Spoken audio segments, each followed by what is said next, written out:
Hello বন্ধুরা, আজকে তোমাদের একটি 500 গ্রাম চকলেট কেকের প্রস্তুতি করে দেখাবো। চলো কথা না বলে আমরা ভিডিওটা শুরু করি।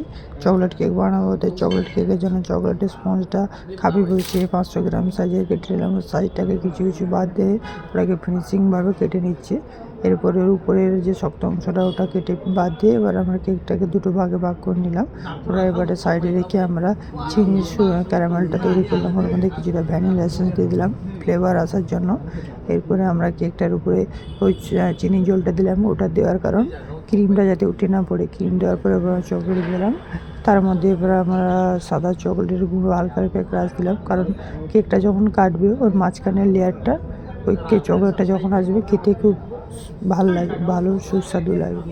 ওটা দিয়ে এবারে আমরা হালকা হালকা করে ঘুরিয়ে কেকটাকে ফিনিশিং দিচ্ছি। এবারে উপর থেকে হালকা হালকা করে ঘুরিয়ে কেকটাকে ফিনিশিং দিচ্ছি।